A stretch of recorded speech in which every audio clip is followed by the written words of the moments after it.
इटावा से 55 किलोमीटर दूर चंबल क्षेत्र में एक गांव है, इसका नाम है प्रेम का पुरा।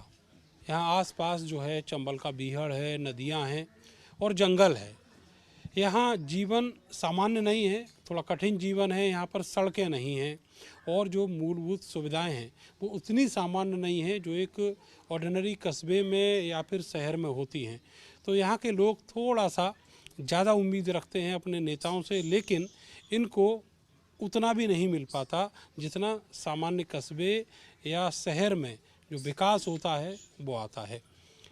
अभी आज लोग सब वोट डाल चुके हैं और मैं सडनली इस गांव में पहुंचा। यहाँ से सटा हुआ, भिंड से सटा हुआ एक गांव है जो इटावा ज़िले का हिस्सा है, लोकसभा का हिस्सा है, बरौनी बाग। वहाँ पर लोगों ने चुनाव का बहिष्कार किया। 4.5 किलोमीटर की जो सड़क है वो वहाँ नहीं बनी है आज़ादी से लेकर आज तक। उसको लेकर वहाँ हम लोग गए थे, भारत समाचार की टीम कवरेज के लिए लौट रहे थे। लोगों ने पहचान लिया, यहाँ बैठे हुए हैं और अब लोगों से बातचीत करते हैं कि यहाँ का जो चुनाव है किन मुद्दों पर है, स्थानीय मुद्दे हैं या फिर जिस तरीके से सोशल मीडिया पर चलता है उसी तरह के मुद्दे हैं। आपका नाम क्या है जी? राजवीर सिंह। सिंह साहब, क्या इशूज हैं, क्या मुद्दे हैं इस चुनाव में? क्योंकि बीजेपी कह रही है कि हम तीसरी बार लौट रहे हैं, 400 पार का नारा है, मोदी की गारंटी चल रही हैं, और ज़मीन पर क्या चल रहा है वो आप बताओ। पहले तो हम आपके चैनल को बहुत बहुत बधाई देना चाहते हैं। जो इस पारपट्टी क्षेत्र में आज तक कोई चैनल नहीं आया, बहुत बहुत बधाई, बहुत बहुत आप लोगों को इतनी बधाई है कि हम कह नहीं सकते। दूसरी बात रही विकास की, मूलभूत सुविधाओं से हम लोग वंचित हैं। जो होना चाहिए वो नहीं हुआ। 400 पार नहीं, हम टोटली समाजवाद है, टोटल गांव मेरा समाजवादी है। तो यहाँ तो अखिलेश को वोट दिया गया है, अभी वोट डाल के आए सब लोग। तो क्या इसी वजह से बीजेपी की जो विकास की गंगा थी वो इस गांव तक नहीं पहुंची? 15 लाख का जुमले की सरकार थी, जुमले में कुछ नहीं हुआ। आज दिन तक कोई सरकार से मूलभूत सुविधा किसी को मिला नहीं। दो गल्ला मिला है, 5 किलो लोगों को मिला है, लेकिन गले से थोड़ा सब कुछ ही नौकरी पेशा। इस क्षेत्र के लड़के, पारपट्टी क्षेत्र के लड़के इतने आज भी हैं कि फोर्स के लिए सब तैयार हैं। फोर्स में उन्हें नौकरी नहीं, 4 साल में नौकरी क्या होगी साहब? 4 साल की नौकरी, मूलभूत सुविधा टोटली बंद ही है। जो लड़का पढ़े लिखे बेरोजगार घर पर पड़े हैं। अच्छा, पढ़ाई लिखाई और जो स्वास्थ्य की सेवाएं हैं वो सब आसान है यहाँ? नहीं, आसान कुछ नहीं है। यहाँ से राजपुर जाना पड़ता है, अगर डिलीवरी किसी की हुई तो राजपुर जाना पड़ता है। और हुआ क्या, हम लोगों को भिंड में इलाज वास्ते, भिंड नज़दीक हमसे पड़ता है इटावा से, तो भिंड में इलाज के लिए जाना पड़ता है, मध्य प्रदेश में, जिला भिंड में। तो वहाँ हम लोग इलाज कराते हैं। आपके गांव के आसपास कोई बड़ा साधन नहीं? कोई साधन नहीं है हमारे क्षेत्र में, नहीं है। केवल एक हनुमंतपुरा में अभी हुआ है, बहू में कोई सुविधा नहीं है। राजपुर में है, उसमें कोई एनएससी जो सेंटर है उनमें कुछ नहीं है, कोई अच्छे साधन नहीं है। आपको क्या लगता है कि अब की बार कोई बदलाव आएगा या फिर से बीजेपी रिपीट करेगी? मुश्किल लग रहा है, बदलाव तो नहीं आएगा। उसकी वजह केवल झूठा जुमलेबाजी की सरकार। अच्छा, आपका क्या नाम है? हमारा नाम राजकिशोर है सर। तो राजकिशोर जी, आपके गांव में मैं देख रहा हूँ बहुत सारे नौजवान हैं। ज़रा एक बार हमारे कैमरा सहयोगी जो हैं सानू वो दिखाएंगे। ये सारे नौजवान हैं और मुझे लगता है कि एक सपना होता है आर्मी में, पुलिस में जाने का। तो किस तरीके के सपने लोगों ने पाले, बच्चों ने पाले, और क्या वो सपने इस 10 साल में पूरे हुए? नहीं साहब, हमारा तो पूरा क्षेत्र बिल्कुल वंचित है। यहाँ पढ़े लिखे लड़के, पहले तो पढ़ने का साधन नहीं है, जैसे बाहर पढ़ा भी लेते हैं, यहाँ मेहनत करते हैं और आखिरी पे पेपर दे के आए कि पेपर आउट। झूठ के अलावा बीजेपी सरकार में सर यहाँ कुछ नहीं है। हमारा पूरा क्षेत्र पारपट्टी जो है बैरी इलाका है और सब दुखी है, सब परेशान है। आने जाने का साधन नहीं, गांव के लिए रास्ता नहीं। सांसद जी को 5 साल हो गई बने हुए, और 5 साल में एक बार दर्शन दे जाते मेरे क्षेत्र में तो शांति मिलती कि हमारे सांसद जी आए तो हैं। हम पहचानते भी नहीं हैं, कैसे वोट दे दूं? वो भी नहीं पहचानते ना। हाँ, हम पहचानते नहीं, हम उनको नहीं पहचानते, वो मुझे नहीं पहचानते, है ना। समाजवादी सरकार रही सब। तो यहाँ मंत्री जी आए, मंत्री जी ने मतलब लाइट दी। मंत्री जी कौन? श्री मुलायम सिंह यादव नेताजी नेताजी को याद नेताजी, हाँ नेताजी को याद करते हैं। उन्होंने पुल बनवाए हमारी पार पट्टी के लिए। हमारे यहाँ कोई सुविधा नहीं। चंबल पे जो बड़ा पुल चम्बल पे बना, जमुना पे बना, कुआरी पे बना, एक नहीं 4-4 पुल, 5-5, 6-6, 7 पुल बनवाए मंत्री जी ने। सड़क बनवाई मंत्री जी ने, ट्यूबवेल सरकारी के लिए सिंचाई के लिए मंत्री जी ने। और जब से मंत्री जी की सरकार गई है सब ये ट्यूबवेल पड़े, सब बंद पड़े। हम पानी को परेशान हैं, खाक नहीं होता बिना पानी के। सर क्या हो जाएगा? बे ट्यूबवेल आज होगी करीब 7-8 साल बिल्कुल। और बिजली के बिल इतने हैवी हो गए साहब कि हम गल्ला बेच के भी नहीं पूर्ति कर पा रहे हैं। कहाँ से उतना गल्ला पैदा करते, प्राइवेट सिंचाई करवाते, तो भाई उनको भी देना पड़ेगा। तो हम लोग बहुत दुखी हैं साहब। इस क्षेत्र में कोई विकास नहीं है, झूठा वादा पे वादा, झूठा जो करते हैं वादा। अच्छा, एक मुद्दा इधर रहता है कानून व्यवस्था का, वो बेहतर हुआ क्या? अरे नहीं साहब, कुछ नहीं। हमारे यहाँ इससे पहले अच्छा था। यहाँ गुंडई कभी हमारे क्षेत्र में नहीं हुई, ना आज हो रही। आज जो इस पार्टी में वो दमंगई देते, हम लोग चुप रहे यार, क्यों यादव हैं। यादव न थो भी ना तो छुप जाएंगे। यहाँ ठाकुर ब्राह्मण जो जाते हैं तो वे सरकार की धमकी देते हैं कि मालूम है कि सरकार किसकी है। तो हम आज बोले भैया सरकार आपकी है, तो हम चुप रह जाते। तो क्या खाएं, आप कह भी नहीं पाते साहब। हम तो इतने दुखी की सीमा से यार, हमारा पूरा ये चुनाव कुछ बदलाव लेकर आएगा? पक्का पक्का लाएगा? पक्का पक्का। बीजेपी का सुपड़ा साफ हो जाएगा हमारे क्षेत्र से, सुपड़ा साफ। हम कहते हैं जो बात को। 64,000 वोटों से तो पिछली बार जीते थे बीजेपी। अब 64 वोट नहीं मिलोने। सुपड़ा साफ, सुपड़ा साफ, बीजेपी का सुपड़ा साफ। क्या कह रहे हैं? फर्क तो है, बदलाव है, कुल बदलाव है। क्या क्षेत्र में अन्य जातियां हैं तो वो भी अब सोच रही हैं कि ये झूठ पे झूठ बोलते रहे तो दूसरी भी पार्टी को चेंज करके देख लें। जैसे कांग्रेस भी बोल रही है, अखिलेश हैं जो महागठबंधन चल रहा है, तो इसलिए मान ले बहुत इससे फर्क है। सत्ता फर्क है, जो बदलाव की उम्मीद लोग लगाए बैठे। अच्छा, वो लोग जो बीजेपी को आपके इलाके में वोट करते हैं, क्या वो इस बार वोट कर रहे हैं? नहीं कर रहा है। हमारे पास के गांव है ना, वो भी नहीं कर रहा है। अच्छा, उसकी वजह क्या है? उनकी समस्याएं क्या है? विकास नहीं करते। यहाँ जो एक बार पोट फुसला के जो वोट ले जाते हैं, दोबारा वो कभी ये नहीं कहते हैं कि यहाँ कोई परेशान है कि नहीं। अभी जो आंकडाड़ा गांव है वो बीजेपी में ही जाता था, अब की में उस पोलिंग में शायद है कि बहुत कम निकलेंगे वोट भाजपा के। अच्छा, ये बताइए, आप लोग मोस्टली यादव लोग हैं और आप मुलायम सिंह यादव नेताजी का भी नाम ले रहे हैं, तो क्या उनका इधर जो अटैचमेंट था वो केवल यादव होने के नाते या सबके यहाँ आते जाते? उनने सबको दिया है भाई, कोई जात पात से नहीं हुआ है। जो सुविधा यादवों को मिली है वो ही अन्य जातियों को मिली है, चाहे वो एससी हो या जनरल हो। वो तो सबको लायक किया है, कोई भी जात का हो उनके लिए सब समान थे और सब मिलते थे और अन्य प्यार करते थे वो मंत्री जी। अच्छा, ये जो सड़क की जो समस्याएं हैं, यहाँ देखा है बहुत सारे ऐसे गांव हैं जो बीहड़ है, जो जंगल है वहाँ पर हैं, तो वहाँ आने जाने की भी सुविधा नहीं? नहीं जी सर, कोई सुविधाएं नहीं है यहाँ। यहाँ सबसे बड़ी समस्या है गायों की। यहाँ पर कोई सरकारी डेयरी नहीं है। 20 रुपया लीटर दूध भैंस और गाय का जा रहा है, मजबूरी में देना। 20 रुपया लीटर? जी सर, गाय का दूध 20 रुपये, भैंस का दूध 35 रुपया लीटर।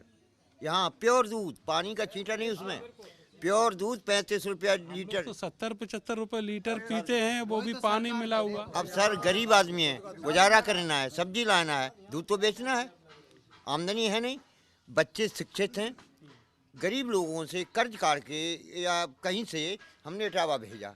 इंटर कॉलेज यहाँ नहीं है, हाई स्कूल यहाँ नहीं है, कोई यहाँ सुविधाएं नहीं है इस कोई पढ़ाई की। बच्चे को जैसे इटावा पढ़ाया, पेपर दिया, पेपर लीक हुआ। पहली शिफ्ट में मेरे बच्चे ने पेपर दिया था, 17 तारीख पहली शिफ्ट थी, उसमें तो लीक हुआ नहीं था। पुलिस भर्ती के पेपर? भर्ती का पेपर, उसमें 250 नंबर का पेपर किया उसने, लीक हुआ। 3 साल से पढ़ाया, कर्ज लेकर पढ़ाया, और जब लीक हो गया अब क्या करें सर, कोई गुजारा नहीं है यहाँ पर। यहाँ गायें फसल को चौपट कर देती। आप देखिए हो गए, खेत पर लकड़ी गड़ी है, आप देख के आए हुए हैं, हर खेत पर लकड़ी है। और लेकिन लकड़ी से वो गाय और सांड रुकते? हाँ, कुछ रुकते, कुछ वहाँ भी लेटते हैं, रात में निकल जाते हैं, रात भर जगते हैं। ये सर ये सबसे बड़ी समस्या यहाँ की है। शिक्षा समस्या है, सड़क समस्या है, सारी स्वास्थ्य की कोई फैसिलिटी नहीं है। अगर एनएम और ये कभी यहाँ दर्शन नहीं होते, टीकाकरण के लिए भी नहीं आते। अगर साहब अब लैट्रिन का भी कोठा पूरा हो गया, अगर हम लोग लैट्रिन का फार्म डालते हैं, लैट्रिन नहीं मिलती। शौचालय की पूरे गांव में सब पे शौचालय नहीं है सर, शौचालय की भी सुविधा नहीं है। मोदी चिल्लाते हैं। मोदी जी कहते थे हवाई चप्पल वाला हवाई जहाज में चलेगा, ये बात उनकी सत्य है। वो हवाई चप्पल वाले हवाई जहाज में दिन रात चलते हैं मोदी जी, केवल मोदी जी। मोदी जी की मीटिंग में जो भाजपाई कार्यकर्ता हैं, आदरणीय मोदी जी, आदरणीय मोदी जी, आदरणीय मोदी जी, अगर नहीं कहेंगे वो पार्टी में नहीं रह पाएंगे। कितनी बार कहते हैं आदरणीय मोदी जी। और उनके नेता सदन में जवाहरलाल नेहरू ऐसे थे, गंदे थे, इंदिरा गांधी ऐसे, वो आदरणीय नहीं है, वो लोग आदरणीय नहीं है। मुलायम सिंह का नाम लेते थे, मुलायम सिंह ने ऐसा कहा, वो आदरणीय नहीं है। आदरणीय मोदी जी, एक विधायक, एक मंत्री, एक गृह मंत्री, एक रक्षा मंत्री, आदरणीय मोदी जी, आदरणीय मोदी जी, मोदी जी आदरणीय अगर नहीं रहेंगे, केवल मोदी जी और शाह जी का यहाँ वो है शासन, लोकतंत्र खत्म है। अगर यह सरकार नहीं पलटी तो लोकतंत्र नहीं रहेगा। आगे हमको वोट डालने की जरूरत नहीं। चंबल के बीहड़ में इस तरह के मैसेज हैं पॉलिटिक्स को लेके, ये बात आप अच्छे से समझते हैं? जी सर, यहाँ पर अब टीवी भी आ गई है, फ़ोन से सुविधाएं हैं जो सुन के मिल जाती हैं, देखने को मिल जाती हैं। समाचार पत्र यहाँ चौराहे पर आ जाते हैं, कभी पढ़ लेते हैं। लेकिन जो सुविधाएं होना चाहिए वो सुविधाएं नहीं है सर।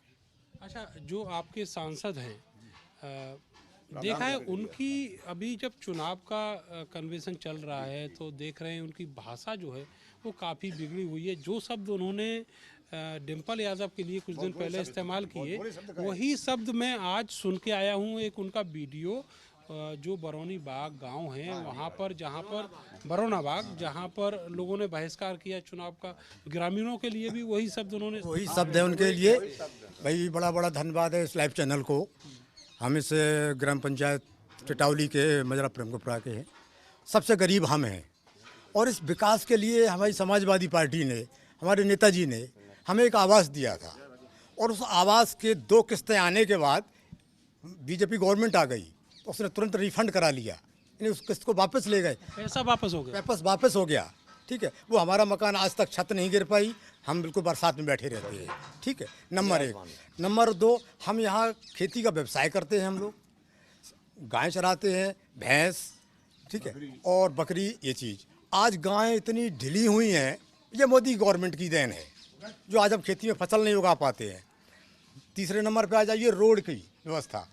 तो वहाँ जो हमारा मेन रोड है चौरेला से लेकर फूप तक, तो वहाँ से जो हमारा लिंक रोड आया, यहाँ बीच में आज आप देखिए, आप खुद एहसास करेंगे। आप बरौना बाग से चल के आए प्रेम, हमारी तो गाड़ी फंस गई थी, 1 घंटा परेशान रहे और उसके बाद में दूसरा रास्ता पकड़ के यहाँ तक और फंसेगी। और ये बात आप यहाँ से और दिल्ली तक कहना, ये लाइव चैनल पर देखेंगे, मोदी जी भी देखेंगे।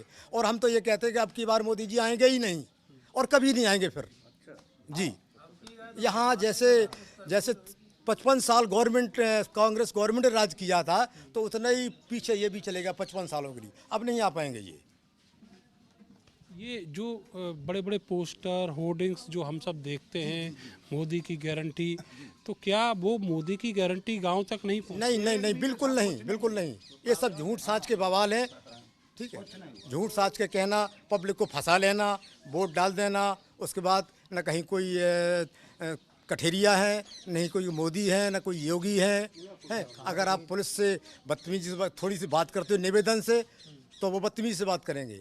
कल हमने एक पत्र दिया एसडीएम महोदय को, तो उन्होंने तुरंत आदेश कर दिया एसओ थाना सहसों। ठीक है, उन्होंने कहा ठीक है मैं अभी रोकता हूँ जाके। और हमारे घर में हमारे बड़े भाई की आज 13वीं है, तो ट्रैक्टरों से सामान आना है, सामान नहीं आ पाएगा, हम मूड़ों से सामान लेके आते हैं। तो वो दरोगा जी आके और पता नहीं कान में क्या कह दिया, क्या ले लिया, क्या दे दिया, वो हमें पता नहीं, लेकिन वो काम नहीं रोका गया। ठीक है, अच्छा, ये किस काम की आप बात कर रहे हैं? हम इस रोड की बात कर रहे हैं। अच्छा, रोड पर पे जो आगे जहाँ से मुड़ते हैं हम, अभी आप जाएंगे तो देखेंगे आप, और उसको देख के आप समझ जाएंगे कि यहाँ हम निकल नहीं सकते।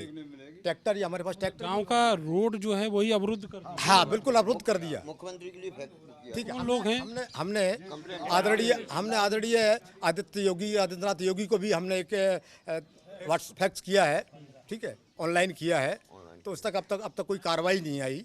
ठीक है, फिर हमारा जैसे ब्लॉक पे जो हमारे तहसील में जो एसडीएम साहब बैठते हैं, उप जिला अधिकारी, उनको भी किए।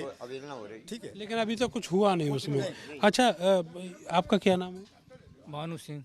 अच्छा भानु सिंह जी, जैसे अभी एमपी साहब का जिक्र हो रहा था, तो एमपी साहब मुझे लगता है सुबह जब गए हैं इधर गांव में, तो आपके यहाँ से ही होके गए होंगे? नहीं, हमारे यहाँ से नहीं, इधर वहाँ से हो गया रास्ता है। अच्छा, एक दूसरे रास्ते से गए। तो क्या आपके गांव में आसपास में कभी मूवमेंट उनका रहा है इलेक्शन से पहले? यहाँ किसी ने हनुमंतपुर चौराहे से इधर 9 किलोमीटर पड़ता है सेंसों मगाना बिंडवा कला, यहाँ एक भी बार नहीं आए। आप क्या समझते हैं कि इस चुनाव में बीजेपी को मात देना तो बहुत बड़ी बात है? नहीं, चुनाव में बिल्कुल इस बार मार तो होगी, बिल्कुल वोट नहीं मिलेगा, काम ही नहीं किया, तानाशाही से राज चला रहा है बिल्कुल, इसलिए वोट नहीं। हाँ वो वोट नहीं मिलेगा। मुख्य समस्याएं बेरोजगारी और महंगाई। महंगाई बेरोजगारी तो इतनी समस्या बन चुकी है, अब जाए पाटना मुश्किल है हमारी सरकार के लिए। अब और दूसरी सरकार है वो मुश्किल में लग रही है, जो इतनी महंगाई बढ़ चुकी है। पेट्रोल साहब आती मनमोहन सरकार में 65-70 रुपया, इनके में पहुँचेगी बिल्कुल 95 रुपया 32 पैसे। डीजल बताइए, काला धन के वापस आए, जो खाते में 2 रुपया नहीं आए, काला धन की तो छोड़ो। और जो हमारे ये रास्ता है बिल्कुल ये बिल्कुल ख़त्म नहीं है, जो सरकार में कहूँ कछु नहीं होएगा। वो गैयन ने हमारे खेतन किया, ये चौधरी साहब हम मिटे गए बिल्कुल। गाय बहुत है, गायों ने बहुत परेशान। आ तो गेहूँ ख़त्म कर दो, 10 कुंटल है तो 5 ही काटो, ये मामला है। इस सरकार आपका क्या नाम है चाचा? हमारा नाम है रामवीर सिंह। गांव में क्या आपको मुद्दे दिखाई दे रहे हैं चुनाव में? गांव में साहब जीना बिल्कुल आराम है। मुकेश राजावत है, बीजेपी सरकार के जो प्रधानमंत्री हैं। अगर ऐसो से हम कोई फरियाद करते हैं यहाँ जाके हम, तो मुकेश राजावत बीजेपी के तुरंत ऐसो को हड़क देते हैं वहीं। और अगर हम लोग हनुमंतपुरा चौराहे पे जाते हैं तो हम लोगों को वहाँ घेर के खड़े हो जाते हैं कि तुमको यहीं चंबल में फेंक देंगे। तुम यहाँ पूर्व ब्लॉक प्रमुख मोदी, प्रधानमंत्री, अमित शाह सब वो ही हैं।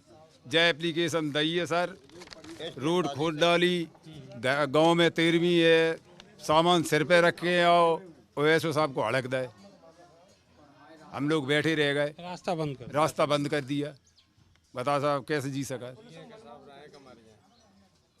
ये दिक्कतें हैं गांव की। आपका क्या नाम है सर? श्री मोहकम सिंह यादव। यादव जी क्या काम करते हैं? कैसे ना अपने पूजा पाठ करते हैं अपने मंदिर पर, बस पुजारी हैं आप, तो ये भी अच्छी बात है। लेकिन ये आरोप लगता है कि यादव तो पुजारी है ही नहीं। नहीं, ऐसा क्यों है?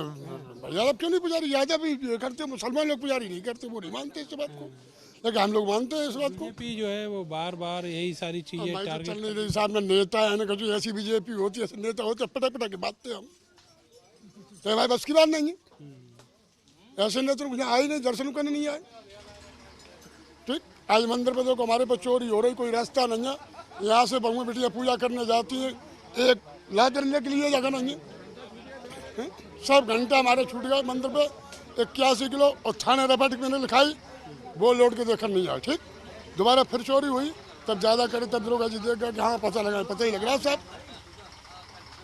कम से कम 115 किलो पीतर मैं तो रखती सर। ठीक, हमारे घंटा छोड़ गया, कहीं सुनाई नहीं है। बीजेपी की सरकार में कोई सुनाई नहीं है। सरिया डाल के जाली तोड़ी गई माय मंदिर की, बताओ मैं क्या कर सकता हूँ? कोई है नेता जैसे हम कहें? ये लोकसभा का चुनाव है और उसका जो चौथा चरण है उसका आज मतदान कुछ घंटे बाद ख़त्म हो जाएगा। लेकिन जो लोग हैं उनकी समस्याएं सुनने ना तो प्रत्याशी आए हैं, न वो लोग आए हैं जिनको पिछली बार जनप्रतिनिधि बनाया था। सरकार के वायदे कितने ज़मीन पर हैं ये अभी ग्रामीणों ने आपको बताया।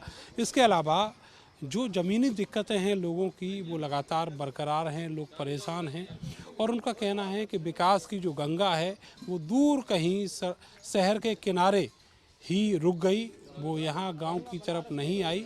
और स्थिति यह है कि चंबल के जो गांव हैं वो आज भी बहुत बहुत पुरानी स्थिति में बदहाल हैं और किसी तरह बस जी ही रहे हैं। कैमरा सहयोगी सानू के साथ मैं नरेंद्र, भारत समाचार, इटावा।